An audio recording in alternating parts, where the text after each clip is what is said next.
So, Scott, I want to begin with this. I think you and I actually might be brothers from another mother. We're broadcasters, we're baseball people. Do we really both like EDM a lot? Oh my gosh, yes. I did not know that. I mean, I noticed the colors and the sound quality, but oh yes. Many of my good friends are in that space, so they represent DJs. When are we going to Tomorrowland? That's a good one. That's on the bucket list. I have not hit that one.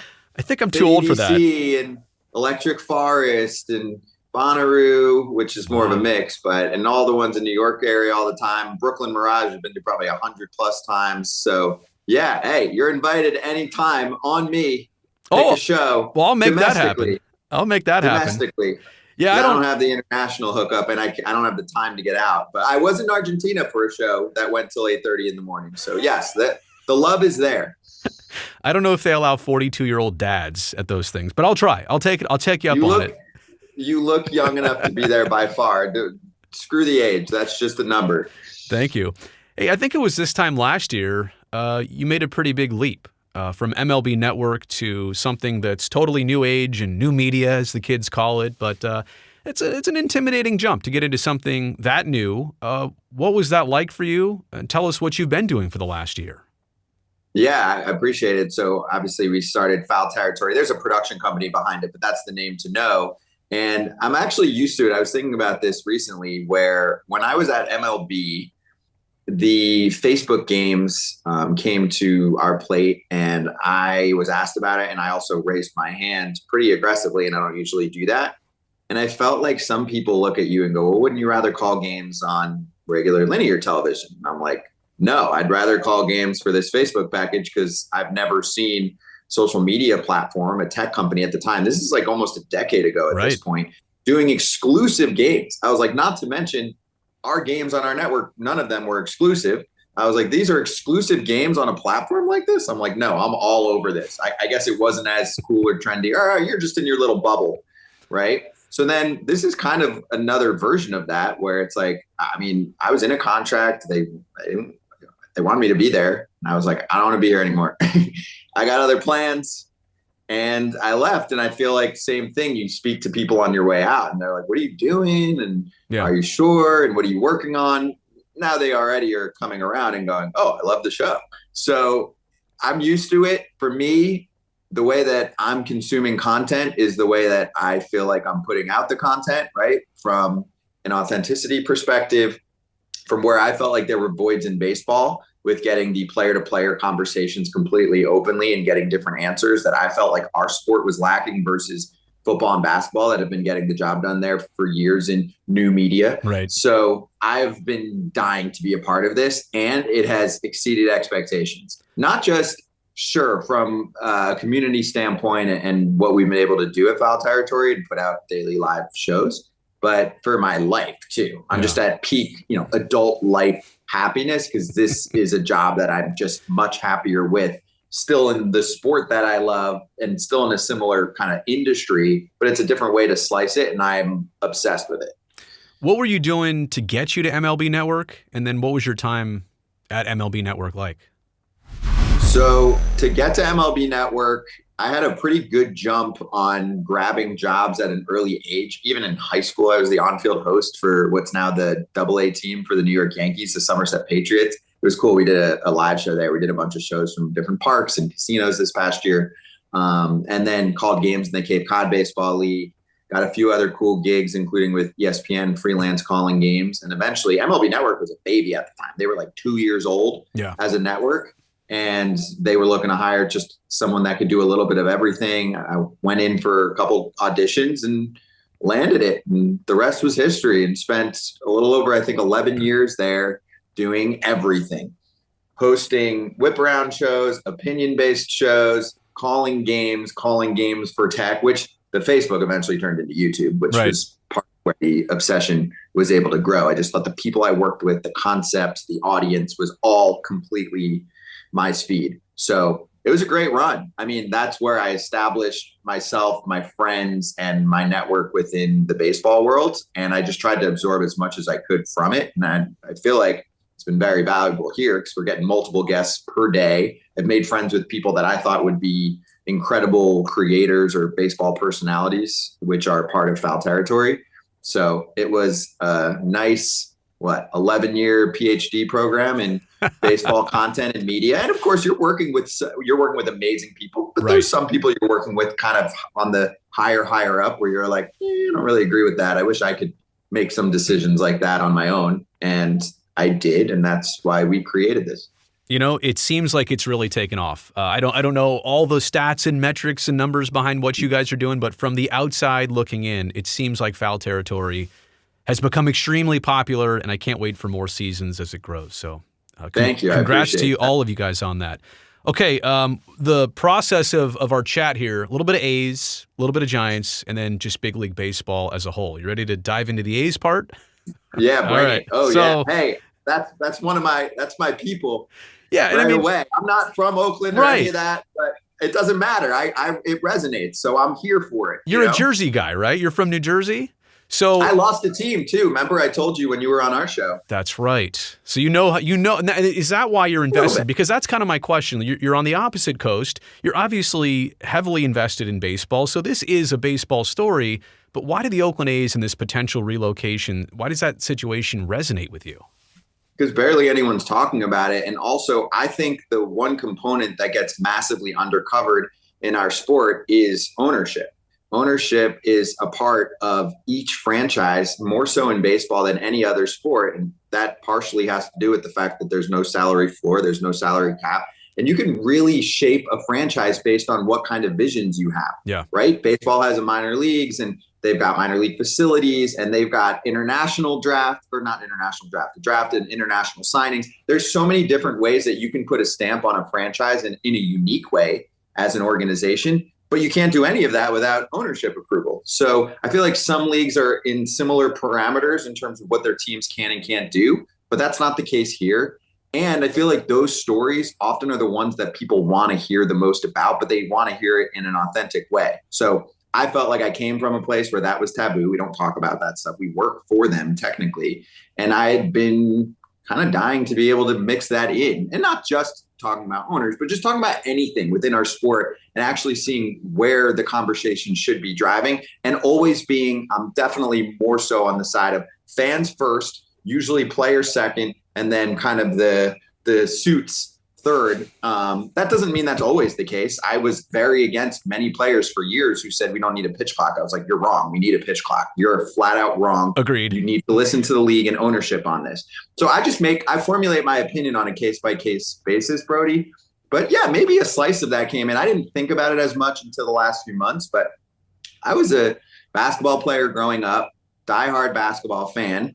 And I don't care if they were good or bad. I mean, I liked it better when they were good, but we went to Nets games. Like that was our thing, go with your dad back at the time, with my dad. And at the time, scalp tickets for a few bucks and sit wherever and pop in there and have fun watching the Nets. And I didn't care about all the glitz and glam of the arena and everything else, especially when you're a kid, right? You just want to go and you just think it's super cool to be able to see the people at the top of their field, right? I wasn't in, courtside or luxury suites or anything like that. And I frankly didn't care much. So for me, once the Nets left, and then, I was older by then, I've seen it play out. I didn't have the same devastation and despair. And obviously they didn't leave, but for me, they left. Like if you live in Jersey, you're not going to Brooklyn on the reg. It's just not what you do. Right. Yeah. So once they left, I just didn't feel the same connection to the team anymore. So, and it actually lessened my basketball fandom as a whole, right? And I don't think basketball even really looked at it that way, because it's like, oh, we're just moving within the tri-state area, no big deal. Right. And they probably gained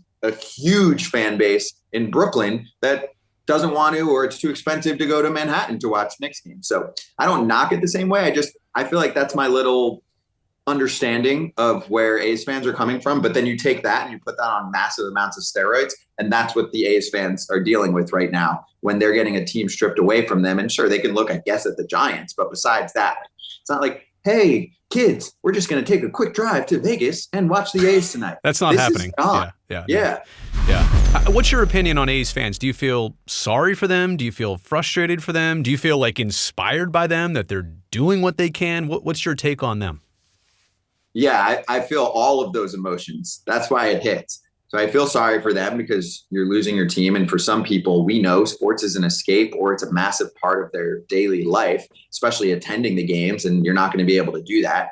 Feel really bad for the younger generation because there are kids that don't even realize that they're not going to have a team right around the corner. And it was, in my mind, one of the iconic franchises in baseball. And then definite frustration. The frustration deals with how it's been handled, right?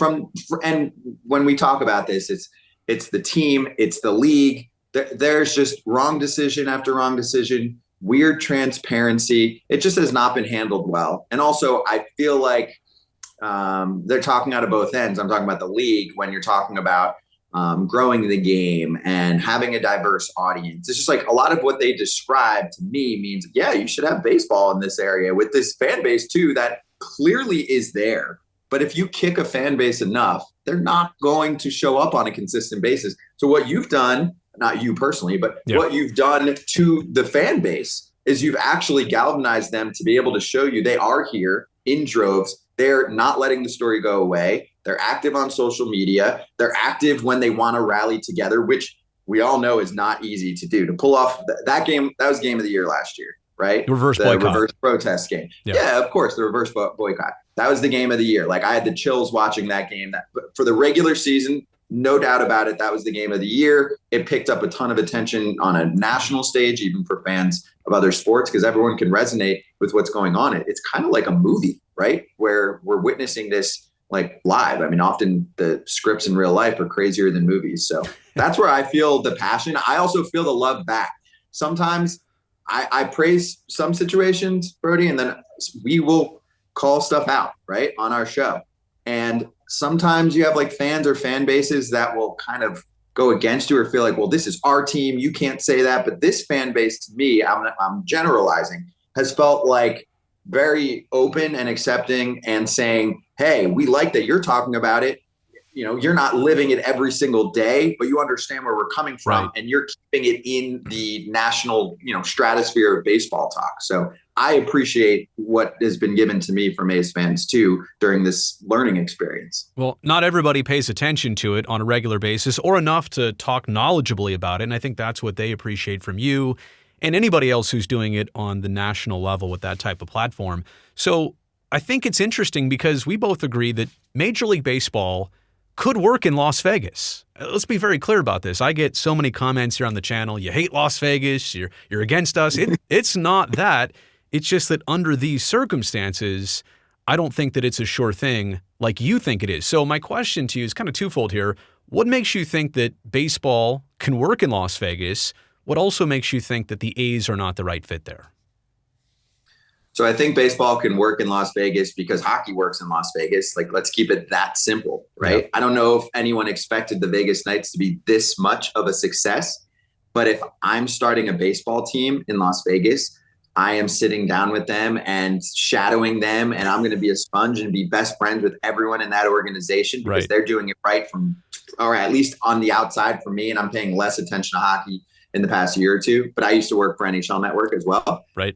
They're doing a bang up job right from the jump. But I think that had to do with being a fresh product, a brand that belongs to Vegas, and an approach that's unique to Vegas and really understanding the community. I have 0% faith that any of that will be orchestrated with what's coming over from Oakland to Las Vegas. And the easiest way to start is a topic that we covered when you were on with me, is that this should be called the Las Vegas blank. It should pick a name, a new name. The brand of the Oakland A's should stay in Oakland. And I'm not just talking about that for the Oakland side. I think if you polled Vegas fans, baseball fans, right, what do they want their team and their branding to look like? They don't want the leftovers and what's in my mind been, kind of a tarnished brand now over the past year that's coming over there. The Vegas fans are not caring about the history in the same way. And for them, they're looking at national headlines on a regular basis and being like, oh, that smells what's going on there. And we're getting that.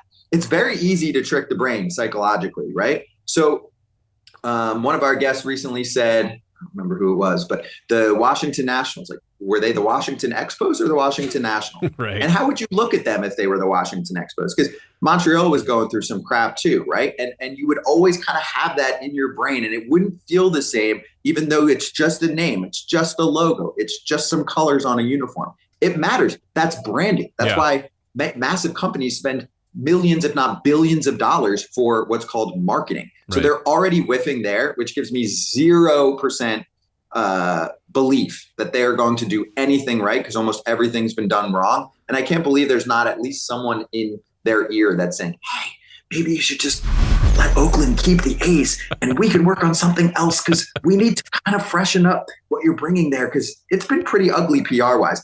Would anybody give the PR situation of what's gone on here more than an F? You can't. It's one of those help me, help you situations. Listen to me on this. Trust me. Change the name. Yes. We're asking players too, Brody, right? So that's where I can bring it to foul territory is no one else is going to ask that on a regular national show with players. Like, hey, like in a random month when the story's already kind of passed for a little, like, hey, what do you think of the A's? Like, should they be called the A's, right? You bring on someone like Paul Sewald who lives in Vegas and he's like, do not do that. That would be a travesty. Like, he's still in the league. He could play on the Vegas A's one day, and he's even giving advice. But they're not listening, you know?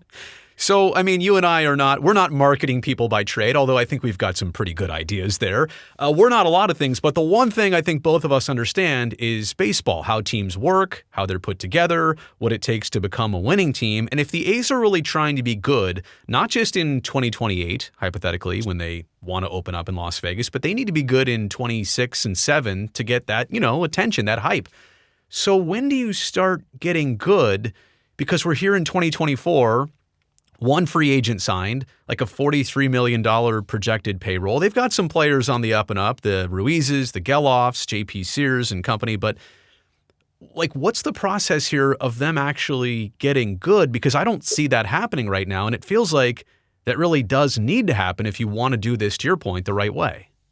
And also, if you just do really basic math and look at TV contracts and how much money the owners made on the BAM deal, which was a tech deal that you can read about if you Google it. Like, there's not a shortage of short-term money for any franchise, right? Especially one that's only spending about $40 million on player payroll. Like, there is profit coming out of that. Not to mention teams also share money. Right. So there is an ability for them to spend. So obviously the answer was yesterday, right? The answer has been the last couple of years when they've been in tank mode. Because here's one other underrated part of tanking. Signing short-term players. I'm not saying to sign a dude for 8 years, but signing players on one-year contracts that you can then flip at the trade deadline. Let's look at a team that has struggled for a while recently, but they won a World Series not too long ago.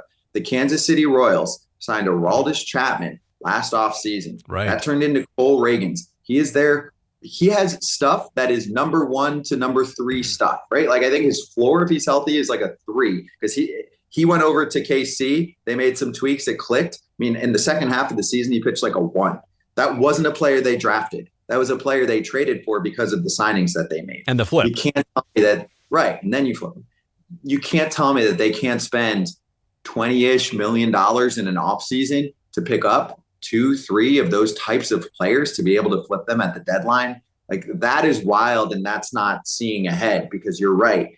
If you don't have a good product that's coming to Vegas, like the Knights were able to turn around really quickly and turn into a contender, again, you're going to be in trouble. I think you're going to have to understand that Vegas will be a town actually kind of like Miami, in that if you are selling an insane product with superstars and title contention, right, you might be able to get people to really grip what's going on there and it become an entertainment experience. If not, there's 8,000 other things to do, and they won't come. I just think you can't flip a switch. Like, you can't say, oh, it's 2026. Here's our good team. Like, it's just not possible.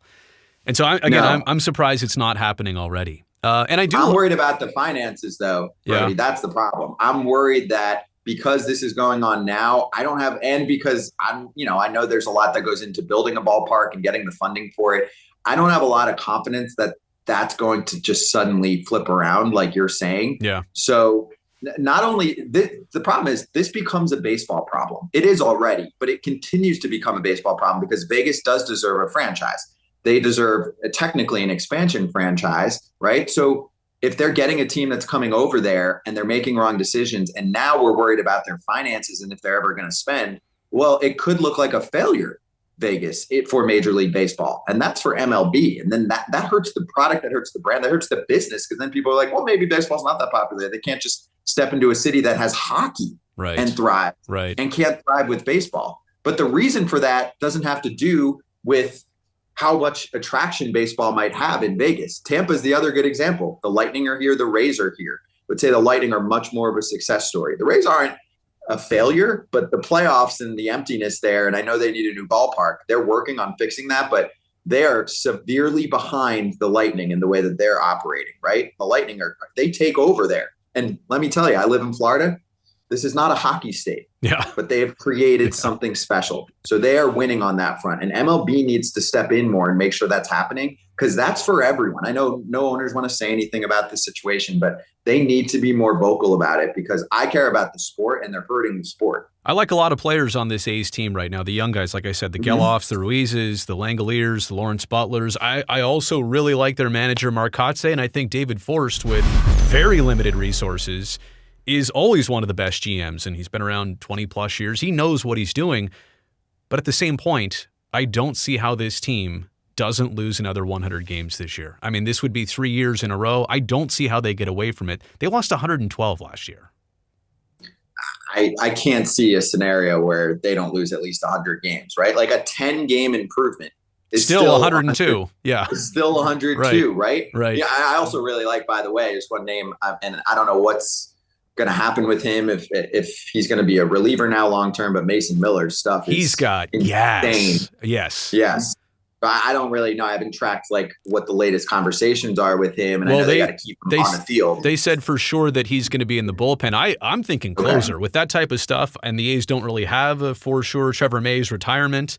I don't know who's going to close games, but I have to think he's a front runner there. And David Forst was saying they just need to keep him healthy for one full season. Let's start with that. And if it's in the bullpen, that's how he'll do it. So it seems like you're right. That's probably for him next year, him included. Totally like him. But I still don't think he alone makes that difference of 99 versus 100 losses, you know? No, there's a book at 100 loss team. I mean, I'd have to look at the BetMGM line to see like what they have them pegged at. My guess is like, maybe they put him at like a 107.5 kind of situation, because, any team can get hot for a couple weeks, but also now expand that. I mean, if you're in the AL Central, which has been the worst division in baseball the last few years, you're in a much better situation where you can turn things around quicker. You don't have to go through as much of a rebuild to be able to be competitive again. That's not the case in the AL West, right? Yeah. We know that. It's a pretty strong division. I mean, you're looking at an Astros team that's dominant on a regular basis. World Series champs in the Rangers. World Series champs in the Rangers. I've been really critical of the Mariners offseason just because they haven't upped their payroll, and they were tanking for a while to get to this point. But still, I mean, they're worlds ahead of where Oakland's at. And so it's Oakland and the lowly Angels who at least we know are going to, even if they cut payroll, they're going to put their payroll at a point that puts them in a potential contention situation, and their rebuild will be quicker, than Oakland's will be. Well, and they'll always still have Mike Trout, at least for right now. The only good thing that happened to the AL West is that Ohtani's gone. I mean, in a sense of other teams and how they view it. So you're right. The West division's a pain. Yeah. That's got three teams at the top that are playoff contenders easy, right? Yep. So I mean, it doesn't matter this year, but I'm just saying long term. It's not like you look at those teams and you're like, man, those teams, none of them spend. They're not run well. Like, no, they're run super well. If anything, like you said with Texas, man, Chris Young's going to be there, I think, for a long time. Yeah. They are going to be a pain to deal with for a while. Like the two teams in Texas alone are run really well. They're just getting started, in my opinion. Hey, let's go to the NL West, and let's do just a little bit here on the Giants. It's an interesting offseason for San Francisco fans. This fan base seems so frustrated. And it's not just that the Dodgers and Padres seem like they're printing money and spending like there's no tomorrow, but also the Giants, they missed out on Judge. Kind of, I suppose. They missed out on Correa, but that was by their choice a little bit. Bryce Harper years ago, Ohtani the first time, Ohtani the second time, Yamamoto. Should this fan base be frustrated, or is that just part of baseball in this day and age? There are some stars. You don't get all of them. I know they'd like just one of them, but it seems like they're going to get none of them. I think in this offseason, if they don't get another piece or two, they should be very frustrated, because I think they've been very patient because they have the equity of the 3 titles in this century, right? So I understand that they're probably looking around going, okay, we have it better than basically anyone else over the past 15 years, but eventually it's got to turn around again. And I think the product on the field too is what was talked about a lot, right? When you watch Giants games the last couple of years, it's like, ugh. I don't like what I'm seeing on the field, even if if you're mixing and matching with the platooning and that it's not an aesthetically pleasing version of baseball. Actually, put it this way. So I was back and forth on the shifts over the years, and eventually I was like, no, ban the shift or at least restrict it, right? Yeah. And the reason I said that was I was like, this is still entertainment. It's a game. It's veering off of what it was, and it's ugly. I was like, so for me as the fan, I don't like it. And if we change it, it's just going back to what it was essentially. Right. So I was like, I'm actually all for this, because I don't like this version of what I'm spending 3.5 hours on. That's how I felt watching the Giants pretty often last year. Super mediocre, like not something I can really feel like I can grip myself to. I felt like a lot of fans felt that way. They've had some problems developing, not just position players, but hitters, right? Long-term hitters since the Posey era. And obviously when you lose someone like that, and the Cardinals are going through this with Yadi Molina, the catchers are the quarterbacks. They affect everything way more than people think. I like Bailey, but they have to spend. Like at this point that we're doing this right now, Blake Snell is still a free agent. I think that he is someone who likes the West Coast. Yeah. But if the New York Yankees offer more than the San Francisco Giants, he's pitched there, he'd have fun there too. So in my mind, if the Giants feel like they're kind of stuck in the mud right now, you got to just kick some ass and offer more, right? You have to offer more than what the other teams are offering and overpay. That's fine. That happens sometimes. But for me, I think Blake Snell's the answer in that rotation to add to, I like the Robbie Ray pickup from Seattle. I think they were taking advantage of the Mariners dumping some longer term money. So I think they're on a pathway there. And then I think a Matt Chapman fits really nicely, because I also think that Dude, Chappie is a guy I do. I know there's a lot of debate about what his hitting profile looks like long term, but he's always been at least average to above average at the plate, right? And I still think he'll be able to provide that for years to come. Yeah. And then defensively, he's actually a tick lower than he was, because he was like generational and now he's just elite. I blame it on the turf. I blame it on the turf in Toronto, but that's just me. That's fair. No, but to your point, me, like, the bat, this guy's a guy. He is. He's a guy you build around, like, exactly, within and on the field. Exactly. So those two signings, and obviously Lee was at it, like, then I'm feeling good about the offseason. I totally agree with you. And I think Chappie, to your point, even throw all the stats out the window, which the only thing I'll say offensively, he hits the baseball hard. Like his exit velocity, his barrels.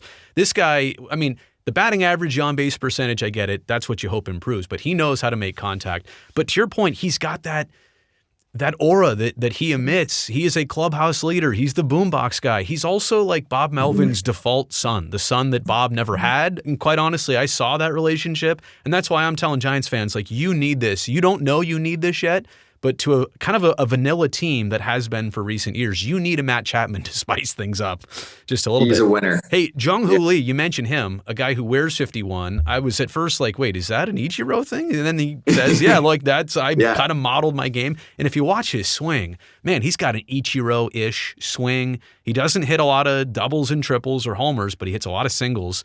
And you know what? I don't know what the conversion rate is. I don't know what he hits in Major League Baseball, but even if it's 275, 280, and he's a consistent hitter and he's your leadoff guy, my goodness, that was a good signing. Absolutely. And for me, I've seen mixed reviews scouting report wise on his defense, like how good it is. So I'm curious to see what that looks like, right? Yeah. I mean, I haven't watched enough games, obviously. I've only seen highlights of him to really know what he's bringing to the table there. But if he is above average even as a center fielder and he's making that type of contact, and he's like a Luis Arraez type, who I'm a huge fan of with Miami. You can't have 9 of them, but if you have 1 or 2 of them, it's perfect. I think teams have gotten really smart with finding a blend in their bullpen. I think the same thing applies with a lineup. It doesn't have to be everyone does the same exact thing. Even the Dodgers just did that. Teoscar Hernandez is not a Dodgers type player, but I think they did that on purpose. They're like, we need a guy. Cyrus was on a show the other day, who I think he lives in that area, in the area. Yep. And he's like, can Teoscar Hernandez be like an Adolis Garcia, where he just goes on an absolute freaking heater and he's the hottest player for 10 days, and he crushes every mistake. So you can't make the mistake or you got to walk him. And he's not even a guy that usually walks, but now he's walking. Like Teoscar Hernandez is capable of being that. So anyway, I believe I'm a fan of the signing. I think they probably overpaid for him, right?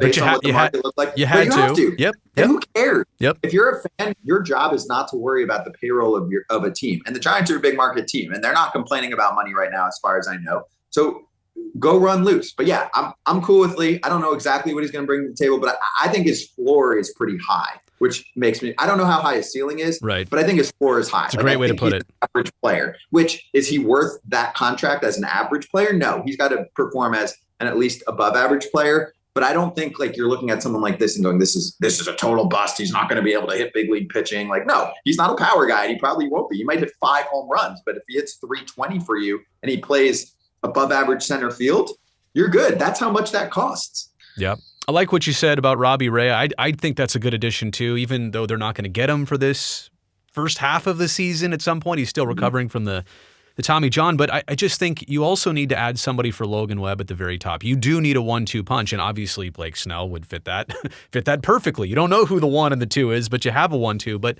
for Logan Webb, 2023 Cy Young runner-up, right, in the National League. I mean, I still think the biggest things for him are definitely still ahead. They're not behind him. Yeah, I mean, I think he's in his prime right now. So I think what we saw from him this past season can happen again. And hey, this is why you can go out and spend $200 million on Blake Snell, because you have a number 1 starting pitcher who signed, what was it, almost a year ago, 5 years, $90 million, which very quickly looked like a massive bargain. The other thing is, there's very few guys that eat innings in baseball like that anymore. I mean, he had 216 innings. So yeah, he's great. He fits perfectly in that ballpark, fits perfectly in that city, in my mind. The only thing is, because the Giants didn't feel confident in the rest of their staff, aside from him and Alex Cobb at times, it turned into so much mixing and matching with their pitching staff. And I actually think it hurt them from a reputation standpoint, where I do know actually from some conversations that, an agent or a player's like, hey, if I signed here, like, I'm a starter, right? You're not going to mess around with me, So I think they have to establish that a little bit more. Do you have to have 5 that are incredible, that are giving you 200 innings? No one has that anymore. But I think you do need some guys that you can just say, hey, we're going to plug them in every 5th day, or even sometimes every 6th day if they're young. And Logan Webb sets that tone. So he's a 1. That you're starting there. Yeah. Snell's a 1. That 1-2 punch would be insane. That's why, like, Montgomery's good. I like him as a better fit in other places. Sure, if the Giants sign him, I'm not going to complain. And if they sign him and Chapman, I'm still super happy as a Giants fan. For some reason, I think the Snell upside there for me plays well in San Francisco, and the upside's higher for him, right? The floor is lower, but the upside's higher. And I think the Giants need that. You need a guy who, hey, he just won the Cy Young, and Robbie Ray won it a few years ago. Now you're talking like those 3 in a postseason. There's your playoff rotation right there. Yeah. Yeah. So long as the Giants in across baseball, they don't do the opener so much that on somebody's baseball card eventually it'll say so-and-so opener, right? Yeah. That's when we know it's not pretty. That's when we know it's got too far. Once in a while, cool, right? That's all good. But 3 out of 5 days, that's way too much. That's a lot, yeah. Hey, last thing here for you. And the 2021 Giants, they were magic, right? And it was Crawford and Posey together, kind of one last dance. 107 wins, but 22 and 23, obviously they failed to recapture that. Actually, last year, mid-season, it looked like they were headed to the playoffs, and obviously second half just couldn't hit. I think Bob Melvin is going to bring the best he can to this group. I think he's going to maximize what they're all about. And I don't know where you think they stand entering this season. And again, this is right now. This is probably before 1 or 2 or more big moves. But how do you see him taking over that group? And where would you slate them right now if there were no changes? So I think Bob Melvin's going to thrive. He's been one of the better managers in baseball for a while. I think the main problem was him and AJ Preller butting heads significantly. And if the 2 people that are leading a franchise are not getting along at all, without going into so much detail, and you can read, like Ken Rosenthal put out a great article. There's been a lot of coverage about it. I think there's only so much you can do as a manager if there's so many issues going on. Like there was almost like a spying situation, not in a way that is like criminal, but just like where, AJ's got one of his guys who's hanging around. Read about it. It was weird, and it's not Bob Melvin's style. And I could even tell by the end of the season, he was fed up and done. And I was shocked when they said he was coming back. So don't discount getting out of a crappy situation. I love the way the Padres have operated. I'm just saying that was a crappy situation for him this past season. He did not get along. I know he's been in the league for a while and he's had plenty of success. He's going to have a chip on his shoulder. He is going to want to kick ass with San Francisco. And I truly, sure, will he want to win as many games as possible anyway? Yes. But I feel like there's a different edge when you leave a team that gave up on you and was giving you a hard time, and then you go to another team within your division and an area that he's pretty comfortable with. So I think he's going to thrive, has to have the right pieces in place. And I think it signifies a move from wackiness to a little bit more of the traditional line that we've been talking about, because Bob Melvin can play both sides there. And I think, and I'm not even knocking Gabe Kapler as much. Like I think Farhan Zaidi, makes most of these decisions. He brought a lot of the good and some of the not so good that he did with the Dodgers. And so that's what we're seeing. And I think Bob Melvin can balance him out. So I'm a huge fan of what's going to happen there. Well, Bob and Farhan worked together with the A's in the early to mid 2010s, so they've got that existing relationship. And you're right, it's Bob who's from here, who was a Giant as a player, and he's bringing Matty Williams back, like another Giant loved player, a forever Giant, back to his coaching staff. So I think better things are ahead for them. And I'll just say this at the end: nobody likes the Los Angeles deferrals around here. Their new name is, they're not the Dodgers anymore. They're just flat out they're going to have deferrals across their chest. Well, dude, that's the last part that I didn't answer for you. I mean, obviously the Dodgers are ranked 1 in the NL West. If we're doing a quick power rankings, they've gotta be, right? Yeah. And for me though, right now, the Diamondbacks are ahead of the Giants right now. Okay. I'm sorry, they made the World Series, young up and coming team. They've done a lot this offseason. That's fair. They have one more move left in them. I think they're going to acquire a DH. So look at Jorge Soler, JD Martinez, or Justin Turner. I might be missing like one other bat, but out of those 3 or 4 that are like the DH types, I think they're going to get one of those guys. And then the Diamondbacks they're paid. So for me, if San Francisco does some of what we've been strategizing and spending their money as broadcasters for, then I think they potentially could lead to a number 2 spot. But for me right now, I have them on a fringe 3-4 with the Padres. And even right now, the way it is, I'd probably still put them at 4, right? Like even the young guys that are hopefully going to come through, like a Matos and a Luciano, we got to see what they bring to the mix. So right now, I'll probably put them at 4, and I'll put those teams ahead of them. But the upside this offseason, if they spend, is 2. The dust definitely has to settle with them, right? And hopefully there's some more additions before all that takes place. This has been great, Scott. It's a pleasure to chat with you and continue to watch you. And Foul Territory is awesome. So just keep it up. I know you will, but just know that you've got some fans here inside the industry. I appreciate it. It's been great to start a friendship and to get to know you, and obviously A's fans too. And I'll finish with this because we talked about it when you came on our show. I am trying. I promised, and I'm a man of my word, that I was going to get to Oakland for some big event. So whether it's the Fans Fest or opening day, that is in the works. I am working on making one of those things happen. So I'm looking forward to meeting, many A's fans in person and being able to, bring my green cell shirt and have a great time out there. So I will meet you in person soon. You will be well taken care of out here. I can promise you that. All right. Appreciate this. We'll talk soon. We'll talk soon. Cheers, buddy.